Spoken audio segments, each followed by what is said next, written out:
वो कहते हैं एमआईएम बीजेपी के बी टीम।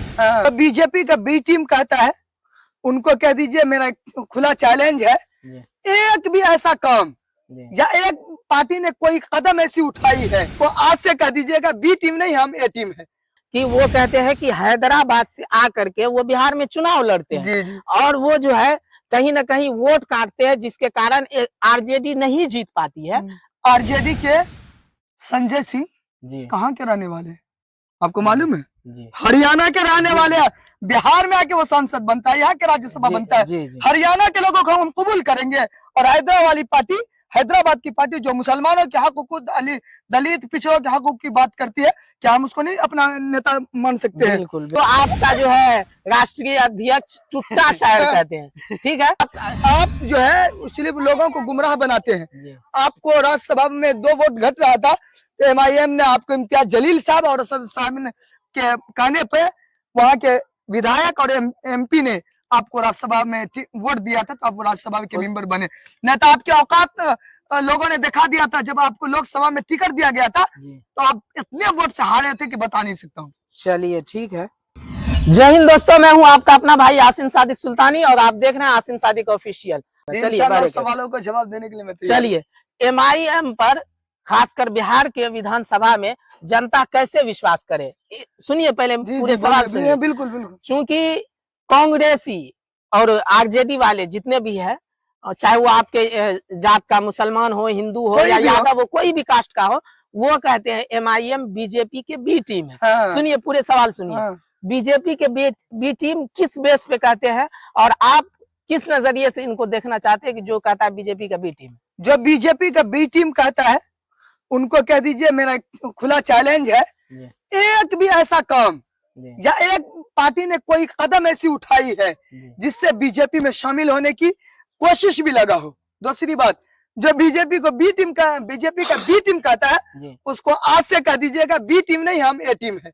उसका मिसाल ये देते हैं, ए से अख्तरुल इमाम, ए से असदुद्दीन ओवैसी, ए से अकबर ओवैसी, ए से आदिल हुसैन। हम ए टीम है, बी टीम नहीं है। आपने तो बड़ी बात कह दी कि हम बीजेपी के बी टीम नहीं बल्कि ए टीम है, ठीक है। सारे टीमों को हमारी टीम में आनी चाहिए। अब मैं आपको खुलासा कर दूं कि बीजेपी के बी टीम जितने कहते, ये मेरा सवाल खुद का नहीं है बल्कि मैं उन लोगों का सवाल आप लोगों के बीच पहुंचा रहा हूं कि जो बीजेपी के बी टीम कहते किस बेस पे कहते हैं, वो बेस ये है कि वो कहते हैं कि हैदराबाद से आकर के वो बिहार में चुनाव लड़ते हैं और वो जो है कहीं ना कहीं वोट काटते हैं, जिसके कारण आरजेडी नहीं जीत पाती है।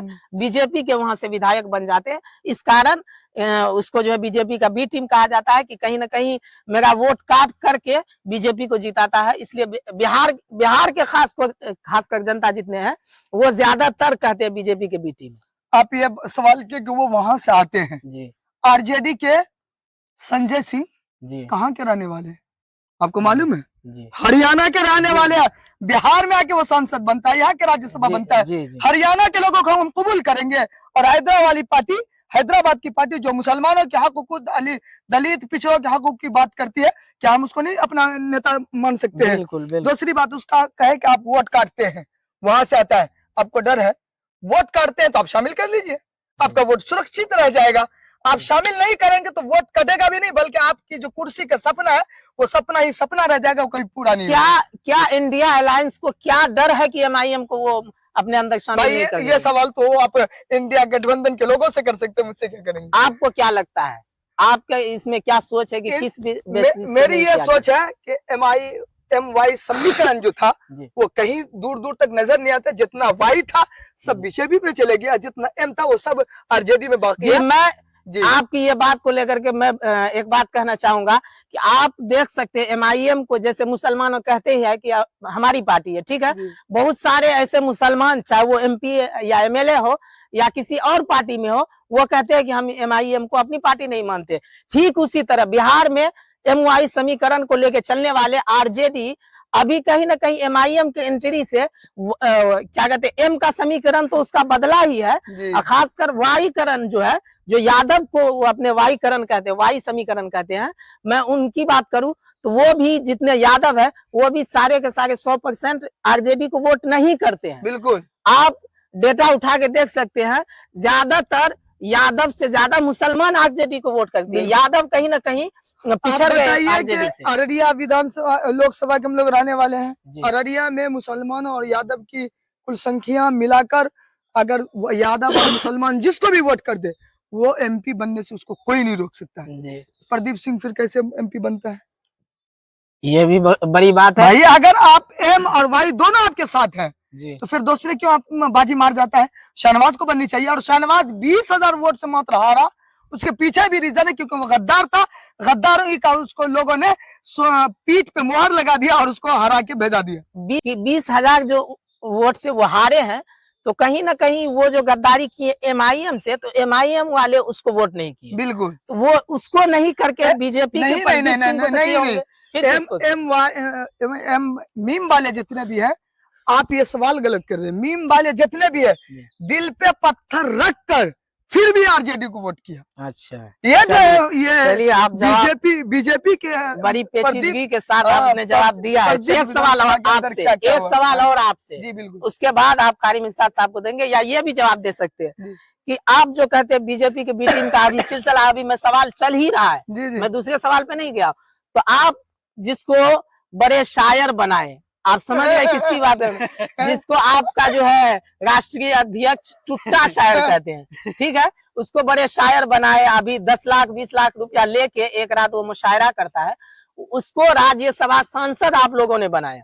अब वो कह रहे हैं कि एमआईएम जो है बीजेपी के गठबंधन में शामिल अघोषित तौर पे, मतलब वो खुल के नहीं है, छुपा के उसी के गठबंधन में एमआईएम शामिल है।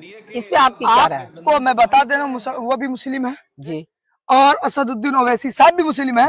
ओवैसी साहब ने खुले चैलेंज दिया था, अगर मुझ पे किसी को शक है कि बीजेपी से मेरा कोई फंड आता है तो वो मेरे साथ खाना काबा चले और खाना काबा के गिलाफ पकड़ करके वो कसम खाए और मैं भी कसम खाऊंगा, अगर बीजेपी के अंदरूनी भी मुझे कोई फंड आता होगा तो अल्लाह मुझे हला को बर्बाद कर देगा, नहीं तो वो शख्स हला को बर्बाद हो जाएगा। तो इल्जाम लगा। आपके सीमांचल में आए थे तो इस बात पे जो आप बोले खाना काबा की बात कर रहे हैं, तो उस पे तो वो बोले थे कि कुरान इस्लाम सर पे टोपी चेहरे पे दाढ़ी रख के झूठ बोलते हैं। झूठ बोलते तो आप चले जाते खाना का, वहाँ तो कोई झूठ नहीं बोल सकता ना।